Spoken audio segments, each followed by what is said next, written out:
para eu ter uma vida que seja minha, a primeira coisa é oferecê-la a quem a criou. Porque fora do que aquele que criou a vida chama vida de vida, e segundo aquele que é o autor da vida, a saber, Cristo, revelado em Jesus, que é quem me ensina a viver, se eu não me oferecer a isso, eu não vou nunca ter liberdade e livre-arbítrio. Estranha e paradoxalmente, eu fico livre para exercer o meu livre-arbítrio apenas quando eu me entrego. Quando eu me entrego a essa vontade que tem tudo a ver com o alinhamento que o Criador chama de vida, aí eu começo a ter livre-arbítrio. Eu começo a ter poder para escolher o bom e o bem. Só assim. Aí vem essa segunda realidade, que me ensina que para eu ser dono da minha própria vida, eu tenho que oferecer a minha vida como um sacrifício de amor. Um sacrifício. Aí você diz, poxa, aí já começou a doer, né? Sacrifício. Todo mundo já pensa na dor. Já pensa na ovelhinha, com o pescoço cortado, o boi, o bezerro, o carneiro, o passarinho imolado no altar dos judeus e de qualquer outro povo do mundo. Todos os povos da terra, todos os povos ofereceram algum tipo de sacrifício de sangue. Mesmo os menos sanguinolentos, aqueles que faziam mais sacrifícios de flores, de frutas e de vegetais ou coisas do gênero, mas mesmo assim, nas religiões mais florais, por assim dizer, ainda tem sangue derramado. Não é um sacrifício de mal-estar, é um sacrifício de bem-estar. Esse sacrifício, ao invés de maltratar, é um sacrifício que produz alegria. É um sacrifício vivo. Ninguém morre. É sacrifício com a vida, o melhor da vida. Deus não quer o pior da vida. Deus quer o melhor da vida. Ele não quer que eu me alimente de lágrimas. Ele quer que eu beba água. Ele não quer que eu me alimente de pão duro. Ele quer que eu tenha uma refeição saudável. Ele não quer que eu coma aquilo que vai me matando. Ele quer que eu ingira aquilo que me faça bem. Ele ama a minha saúde, a sua saúde. Ele ama o nosso bem-estar físico. Ele ama o nosso bem-estar emocional, mental, lógico, racional. Ele criou tudo isso e ele nos quer vivos com o melhor da nossa vida. Se você puder ficar bonito, fique bonito, bonita. Se você puder ficar mais forte, fique mais forte. Se você puder ficar mais culto, fique mais culto. Se você puder ler mais, leia mais. Se você puder melhorar os níveis de intelecção, de lógica, de pensamento, aumente, dilate o seu pensamento. Faça isso como um sacrifício vivo, santo. Procure as coisas melhores, as coisas que se separam das ruins, para serem a dieta do bem, coisas limpas, coisas puras. E eu estou falando de consumo mental, sobretudo, mais do que de consumo, de ingestão de alimentos. A ingestão de alimentos saudáveis também, mas mais do que disso, você precisa de alimento saudável para a sua mente. A sua mente saudável vai ajudar a produzir um corpo saudável, vai te dar resistência. E tanto mais quanto a gente ganhe consciência disso, bem jovens na vida, melhor. Quero que você guarde e anote e preste atenção e busque reviver isso na sua mente, não apenas no dia de hoje, mas sempre. Para você ser o dono da sua vida, paradoxalmente, é preciso ter uma mente em estado de transformação constante. Uma mente que não para. A grande alegria da minha vida é olhar para trás e ver que eu cresci. Eu me converti com 18 anos, achando que eu já tinha vivido tudo, porque eu estava fumando maconha desde 12, 13, cigarro, jogava bola o dia inteiro, era muito bom de bola. E conheci tanta gente por causa do futebol, o futebol me abriu milhões de portas. Aí depois a luta, o jiu-jitsu, me abriu milhões de portas. E eram sempre portas com pessoas interessantes para todo lado, gente rica, gente culta, gente artística, gente de vários mundos. E lá estava eu, e com 13 para 14 anos eu virei um adulto. Fui embora de casa com 15. Vivi tudo que se podia viver. Às vezes eu conversava com pessoas de 50 anos que diziam: eu não vivi ainda 2% do que você já viveu com a sua idade. E eu achei que eu tinha conhecido tudo. Andava com a High Society, tanto quanto andava com os hippies, os malucos, os indigentes, os doidos. Gostava de um esquinho, embora não fosse fã, tanto quanto eu adorava dar umas goladas de ayahuasca e o ácidos, o microfilme, o LSD, o cannabis, o metanfetamina.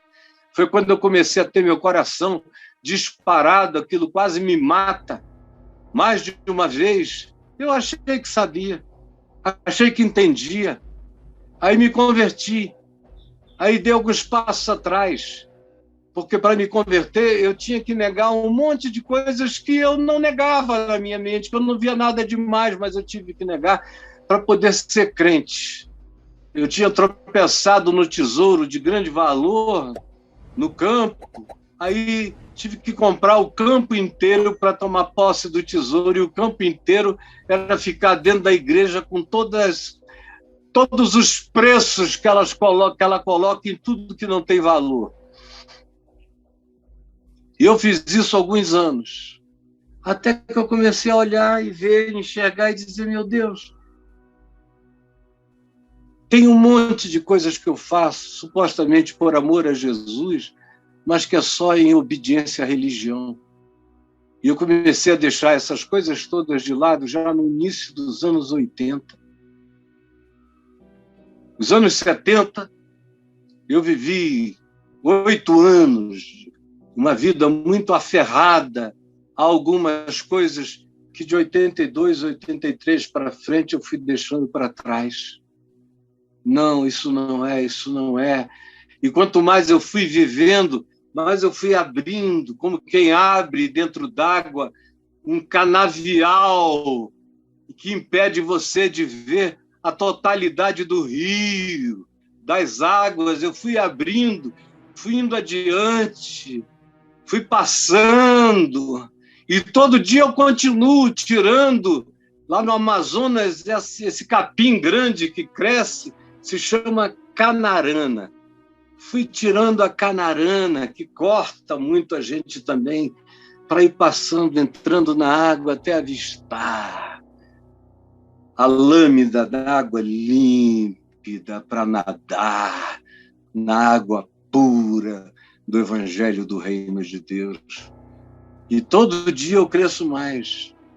Os meus filhos me forçaram a crescer, meus netos me ensinam a crescer, as novas gerações demandam de mim compreensão, entendimento, discernimento, e eu não tenho tido medo de renovar a minha mente, de entender o século, de saber o que está acontecendo com a alma do meu próximo, para que a minha vida tenha alguma relevância. E ela só terá relevância para o mundo se eu for permanentemente um ser em estado metamorfósico. Como disse o Raul Seixas, uma metamorfose ambulante.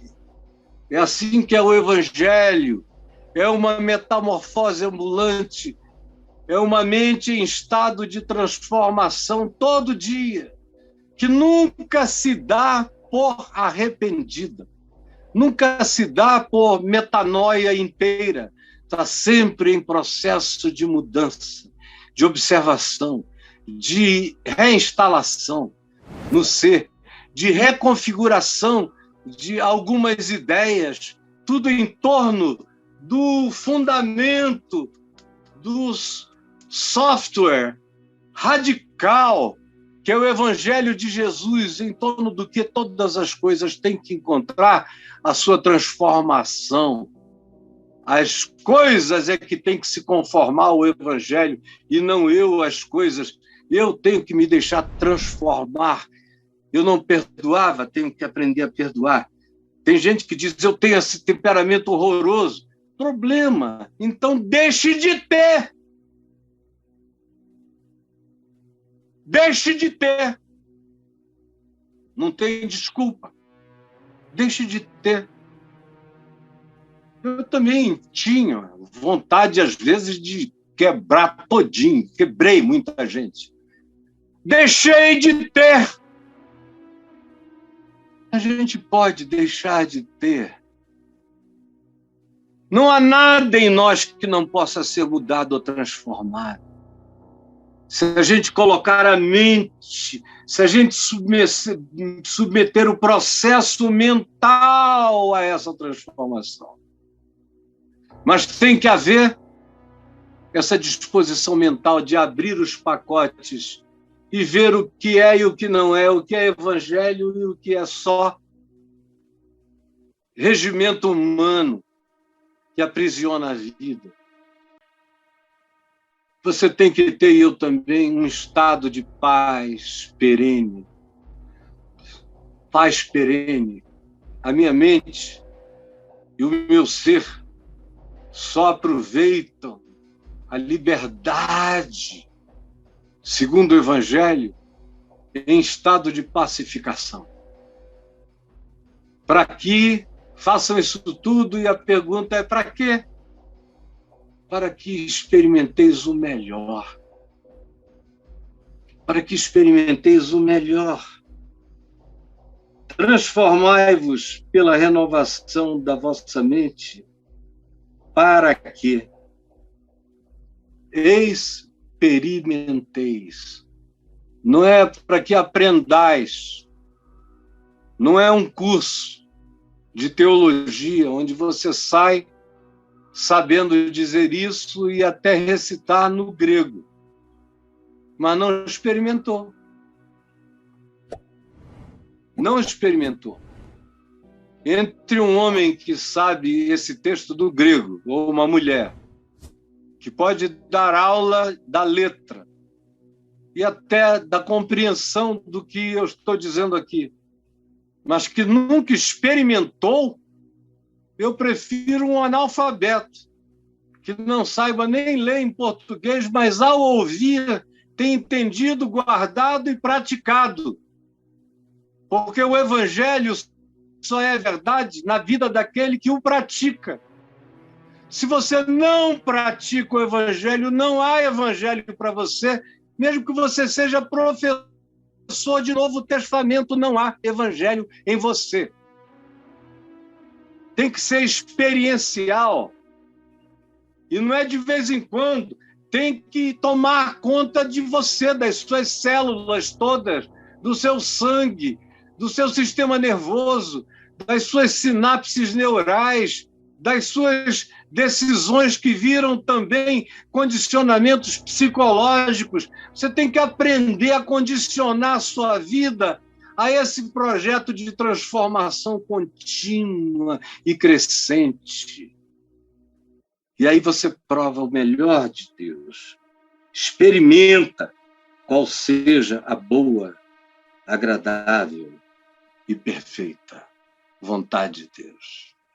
E eu quero te dizer uma coisa. Quanto mais eu vivo assim, menos sacrificial é o sacrifício. Menos dói, mais feliz. Na realidade, eu nunca fiz nada que eu possa dizer que foi com muita dor. Eu me submeti a algumas coisas no início da minha conversão, porque na simplicidade da minha devoção eu achava que aquilo era agradável a Deus. Mas quando eu vi que não era necessário, que era peso morto, eu fui tirando todo o peso morto. E o pecado que tenazmente nos assedia, para andar leve, para passar pela porta estreita, andar no caminho estreito com leveza, conhecendo a boa, agradável e perfeita vontade de Deus, que traz felicidade. Eu não podia ser um homem mais feliz do que eu sou, não poderia. Sou feliz cada dia.